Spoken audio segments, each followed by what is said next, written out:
Momento Saúde, com Sheila Bernardes. Olá, excelente quinta-feira para você, 5 de dezembro de 2024. Hoje é dia da acessibilidade, a data que tem como objetivo favorecer a conscientização e estimular uma ação proativa para a construção de uma sociedade inclusiva, solidária. É importante esse registro aqui no programa Momento Saúde. A apresentação é minha, Sheila Bernardes, a produção é de Agnaldo Silva.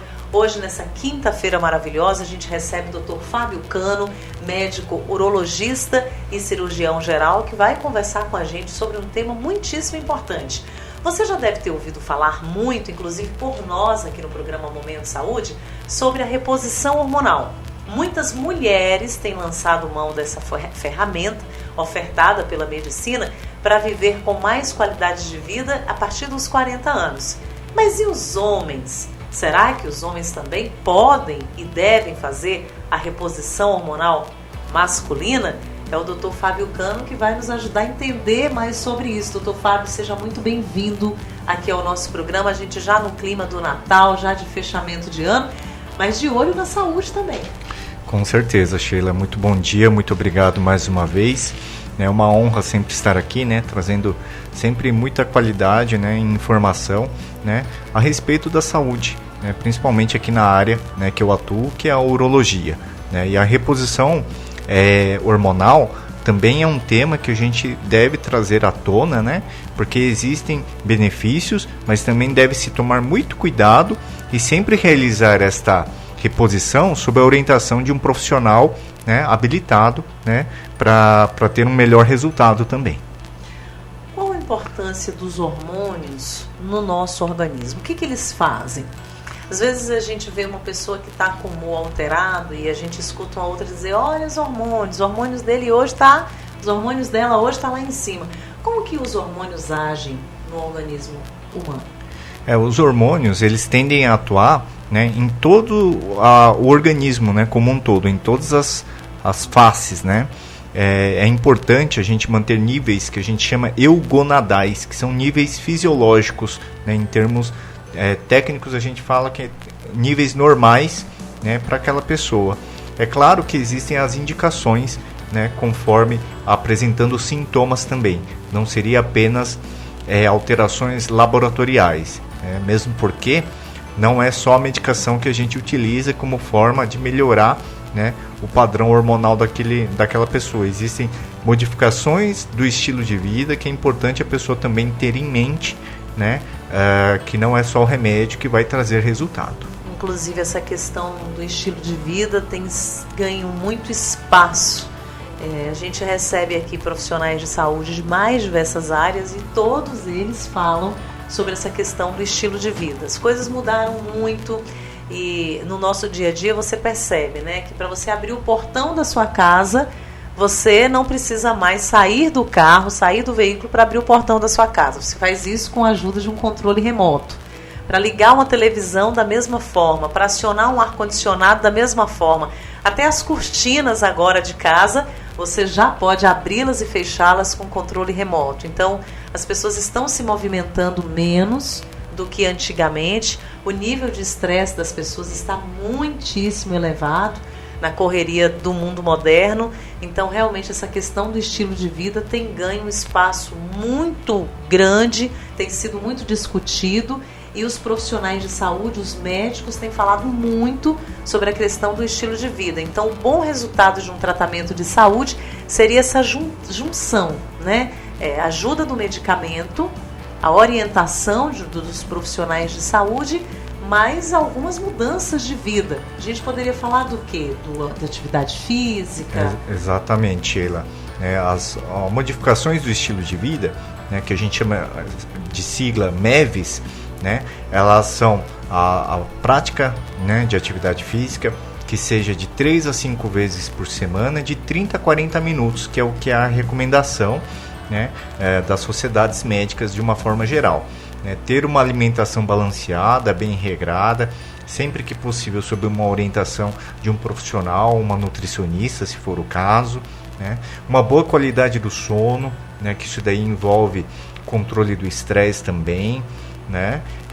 E um acompanhamento médico, né? Com um profissional habilitado, né? Para estar fazendo aquela avaliação de rotina, né? Ou conforme a necessidade, né, do paciente, né? A gente avalia a questão hormonal, mas é importante a pessoa também apresentar alterações clínicas na reposição hormonal masculina, né? Normalmente, né, a partir dos 35 anos no homem, ele vai ter um decréscimo de 1% ao ano na sua produção de testosterona, né, que é o hormônio masculino. E ocorre mais frequentemente em homens com uma idade mais avançada, né?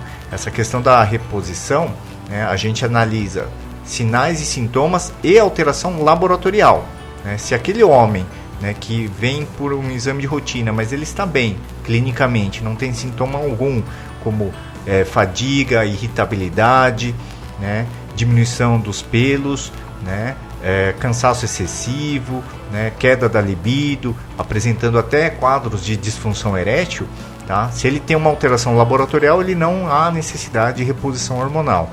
Agora, se aquele homem, né, pelo contrário, ele apresenta alterações clínicas, mas não tem alteração laboratorial, ele também não tem indicação, né? Na verdade, a indicação de reposição é sintomas clínicos associados à alteração laboratorial, sendo que a gente também tem que ter como diagnósticos diferenciais outras doenças, porque o fato da pessoa estar eventualmente com uma fadiga, né, um estresse elevado, pode estar associado eventualmente a algum problema, né, que ele tenha passado, que ele esteja passando, um problema pessoal, no trabalho, familiar, né, que aí a gente avalia individualmente, né, a necessidade de reposição. As mulheres é a partir dos 40 anos, né, em vias gerais. E os homens têm uma idade específica para iniciar esse processo da reposição hormonal? Então, para o homem é um pouquinho diferente, Sheila, porque 95% da testosterona do homem ela é produzida nos testículos, né? De forma que já foi um tema aqui falado sobre eventualmente aquele homem jovem que tem câncer de testículo e que precisou remover o testículo, né? Se ele eventualmente, mesmo com o testículo, ele não está conseguindo ter um desempenho, né, seja sexual, né, de qualidade de vida adequado, a gente vai fazer a reposição. Mas não quer dizer única e exclusivamente que será com a testosterona, né, a tão falada reposição. Existem outros medicamentos análogos, né, que a gente pode utilizar. Sendo que, assim, para você ter uma ideia, né, esse dado é muito importante. 25% dos homens, eles fazem reposição, né, sem um devido acompanhamento. Por conta própria. Por conta própria, né? Isso daí criou-se, né, nos últimos anos, um nicho mercadológico muito grande, né, uso indevido em academias, né, por profissionais não médicos que acabam orientando a reposição hormonal, né, e homens jovens que não têm filhos e que desejam ter filhos, né, no futuro. É muito importante esse outro dado. 25% dos homens eles podem ficar inférteis sem um quadro reversível, né? Ele pode tomar a testosterona e ficar infértil para sempre.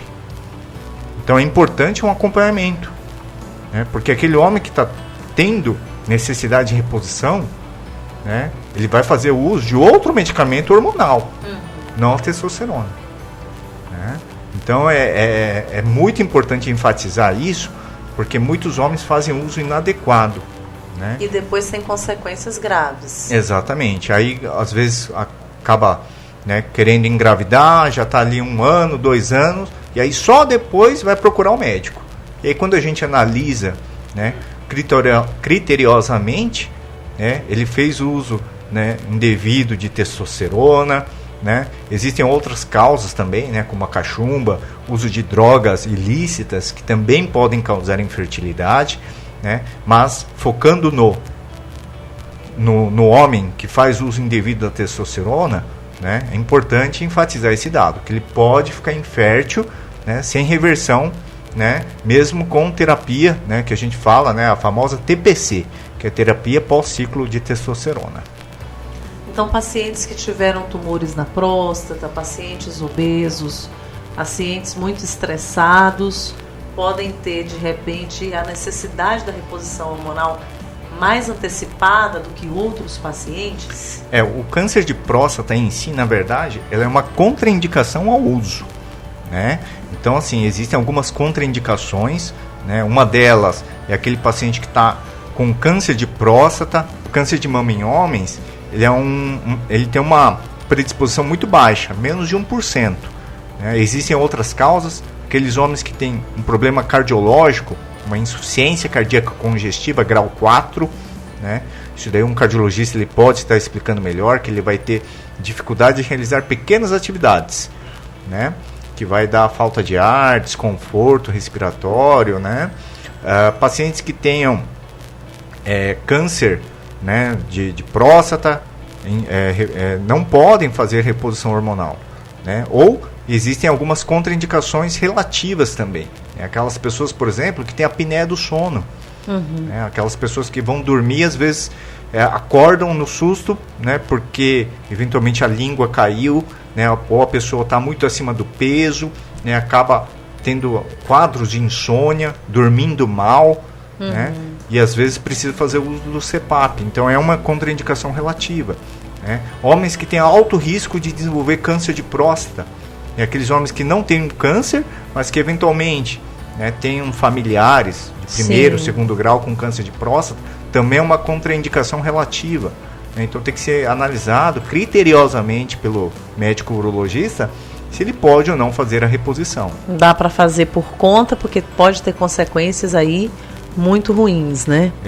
É verdade, né? Consequências assim, bem drásticas para alguns pacientes, né, que apresentam essas condições. Quais são as formas de realização da reposição hormonal masculina? Para as mulheres se fala nos adesivos e nos implantes. Será que os homens também utilizam? A gente volta daqui a pouquinho trazendo essa informação. Já já. Estamos de volta com o nosso programa Momento Saúde. Nessa quinta-feira a gente está recebendo o Dr. Fábio Cano, falando de saúde masculina e de reposição hormonal para os homens.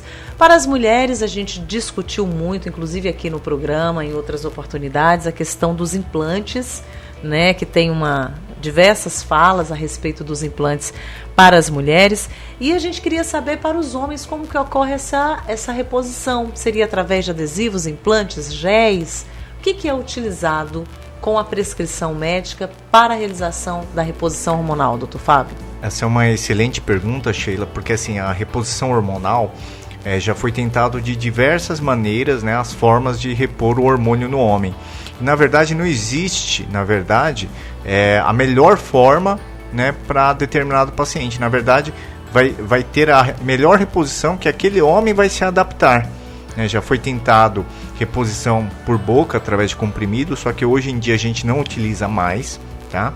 As reposições normalmente utilizadas seriam aquelas injetáveis, né, que são as injeções, né, inicialmente, né, podem ser até semanais, né, a cada 15 dias, né, mensais, né, tem as injeções trimestrais, tá? Tem a reposição também, que é através de pellets, que são implantes subdérmicos debaixo da pele, que vai ter uma liberação lenta, né? Isso daí pode variar de 6 meses a 1 ano, determinado pelo médico, né, e com acompanhamento. Tá? Existe também o gel, né, de testosterona, que é como se fosse uma pomada. A pessoa vai aplicar, né, nas regiões de dobras, na axila, né, na região das coxas, né, no tórax. Só que aí existem algumas formas que aquele homem deve aplicar. Né? A injeção, né, ela vai ter um pico de elevação da testosterona. Se for a injeção mensal, ele tem um pico.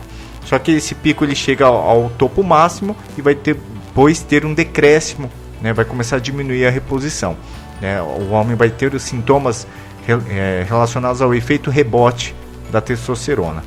Enquanto o gel de testosterona, ou os pellets, ou a injeção trimestral, ele vai ter um pico que vai ser mais duradouro. Então ele vai ter menos efeitos colaterais. De forma que a injeção seria até mais fácil para ser aplicada. Só que o gel ele tem que aplicar todos os dias.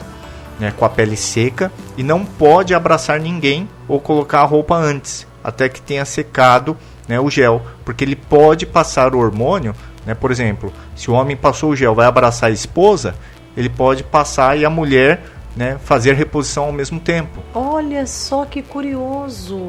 Né? E aí alguns casos, né, que eu ouço no consultório, porque minha esposa começou a ficar com a voz um pouco mais grossa, né, teve alguns efeitos, né, relacionados ao crescimento de pelos. Olha só. Né? Então é muito importante a gente sempre enfatizar os cuidados que devem ter nessa reposição. Né? E normalmente, a partir do momento que aquele homem tem a indicação de repor, né, a gente faz uma dose de impregnação, né, que é aquela dose, digamos, de ataque da reposição hormonal, né, para depois realizar uma dose de manutenção. Mesmo porque não é com uma injeção que aquele homem vai apresentar resultados. Normalmente a gente espera pelo menos um mês, né, após o início do tratamento. Muito importante. Então, esse método indicado depende da idade, depende do perfil do paciente e tudo isso com acompanhamento do médico urologista. Então, qualquer que seja o método aqui utilizado, precisa da receita médica, no caso, doutor Fábio? Com certeza, né? A reposição hormonal, ela deve ser feita sob orientação e prescrição médica, né? A gente orienta, né, que existem intervalos que devem ser feitos as outras, né, reposições, no caso de injeção, né, porque não adianta a pessoa tomar uma injeção e achar que só aquilo lá resolveu, né, mesmo porque assim, como a gente também faz um acompanhamento, a gente acompanha com exames laboratoriais por conta dos efeitos colaterais que aquela injeção ou reposição pode trazer. Então a gente acompanha com exames inicialmente no primeiro ano a cada 3 meses, né, para, no caso do homem, avaliar o PSA, hematócrito que pode aumentar, né, a parte de glicose, né, o açúcar no sangue, né, aumenta a resistência insulínica, né, existe também um aumento dos níveis de colesterol. Então, dependendo de algumas situações, a gente tem que fazer alguns ajustes nas doses dos medicamentos. E é claro, né, sempre importante mencionar, manter estilo de vida adequado. Né? Já tem estudos, né, bem consistentes, bem robustos, dizendo que a atividade física, né, a alimentação adequada, regrada, qualidade do sono, controle do estresse, eles fazem naturalmente a testosterona elevar. Né? Então, tem que ter, né, um peso adequado também, porque a gente sabe que aqueles homens que estão obesos, né, muito acima do peso, eles tendem a ter a testosterona mais baixa do que seria esperado, né, para aquele homem naquela faixa etária. Se a gente for falar nos benefícios, o que nós podemos listar? Como que o homem vai se sentir após o início aí de um processo de reposição hormonal? Então, aquele homem vai ter um vigor maior, né? Vai ter aquela maior vontade de viver, né? Vai ficar menos irritado, vai melhorar a densidade mineral óssea, né? Porque quando o homem tem um envelhecimento, ele vai ter uma queda, né, da densidade mineral óssea, né? Que a gente, né, em alguns casos pode evoluir até para osteoporose. Osteoporose, né, é um quadro única e exclusivamente de mulher. O homem também pode ter osteoporose. Então ele pode melhorar essa densidade mineral óssea, tá? Melhora os níveis, né, de testosterona, melhora a libido, melhora a disfunção erétil naqueles homens que apresentam esses sintomas, né? Então ele vai ter inúmeros benefícios, é claro, quando bem indicado também o tratamento. Muito importante essa questão da reposição hormonal masculina, frisar mais uma vez que não dá para fazer por conta. É necessário orientação profissional e, se feito direitinho, com orientação de um profissional de saúde, né, do médico urologista, são muitos os benefícios, né, que foram trazidos aqui agora pelo Dr. Fábio Cano para nós. Então vale a pena, é bacana poder dizer aos homens que aquele homem que está com alguma dificuldade, que está com mal-estar, que não dorme legal, que está com dificuldade no seu desempenho, né, também sexual, que tem um tratamento para isso. Né? Então é muito positivo saber que existe um caminho já, um tratamento bacana que, se feito de forma correta, vai trazer inúmeros benefícios para a saúde masculina. Sim, com certeza, Sheila. Consulta, normalmente, quando a gente faz, né, o paciente vem por esta queixa, né, de querer avaliar a questão hormonal, né, é uma consulta bem prolongada, bem complexa, né, a gente analisa muitas questões que são profundas, né, para a gente entender como que funciona aquele organismo daquele homem, né, a gente entender como que é a rotina daquele homem, né, porque às vezes com pequenas modificações a gente consegue ter benefícios também, né, porque apesar de hoje em dia, né, a gente viver uma vida muito atribulada, né, muito corrida, né, muitas pessoas, muitos homens, eles querem resultados imediatos. E não é bem assim que funciona. Paciência para o processo do tratamento. Né? Exatamente. Tudo leva um processo, né? Então, ele tem que ter consciência disso, né? Porque vira e mexe, né? Atendo alguns homens também que eventualmente passaram com outros colegas, não tiveram sucesso, aí vem para uma segunda opinião, né? Só que ele tem que ter essa consciência que precisa ter um processo, né? Não é do dia para a noite, não é tomando uma reposição, uma injeção que ele vai obter resultado, né? E quando eu mesmo mencionei aqui, quando tem a indicação, né, a gente leva pelo menos um mês para fazer impregnação, né, para níveis, né, de dose de ataque, para depois fazer a manutenção dessa reposição. Então, assim, é um olhar bem profundo que a gente tem que ter e uma análise bem criteriosa daquele homem, né, como um todo. Então, a gente tem que ter muita consideração, né, em analisar cada detalhe, né, da queixa do paciente. Lembrando que cada paciente é único. Não significa que aquela reposição que deu certo para o meu tio, para o meu vizinho, para o meu pai, vai dar certo para mim, para aquele outro paciente, né? Então, isso é feito de forma muito individualizada. Eu acredito, doutor Fábio, que cada homem, às vezes, precisa em uma fase diferente, né, da vida. Alguns antes, alguns mais cedo, alguns mais tarde. É algo individualizado, né? Com certeza, Sheila, mesmo porque, assim, é claro, a gente frisa muito que a maior população que a gente vai atingir são homens com uma idade mais avançada, né? Mas dependendo de algumas situações, eu já tive, por exemplo, homens que tiveram câncer de testículo, né, nos 2 testículos e que precisam fazer uma reposição hormonal mais cedo, mais jovem, né? Então isso é muito individualizado, né? Como eu mencionei, 95% da testosterona do homem ela é produzido pelos testículos, de forma que 5 a 10%, né, elas são produzidas pela córtex da adrenal. A adrenal é uma glândula que fica acima do rim, né? Só que somente a adrenal ela não vai ser o suficiente para manter os níveis normais de testosterona no homem, né? Então tem que ser analisado isso daí também, né? Então não existe uma idade, né? A gente analisa individualmente o paciente. Muito bem. Chegamos ao final de mais um programa, passou muito rápido hoje e a gente quer agradecer pela sua vinda. Já estamos com o pé no final de semana, que hoje já é quinta-feira, e a gente se encontra numa próxima oportunidade, na próxima semana, para a gente falar mais de saúde masculina. E os ouvintes têm agradecido esse espaço para conversar sobre saúde masculina. Os homens têm se identificado e as mulheres têm agradecido. Obrigada pela sua presença e até o nosso próximo encontro. Eu que agradeço, Sheila. Até a próxima. Até a próxima. A gente fica por aqui. Este programa já está disponível nas plataformas digitais, nas principais plataformas digitais. A gente volta amanhã para fechar a semana com você neste mesmo horário. Tchau, tchau.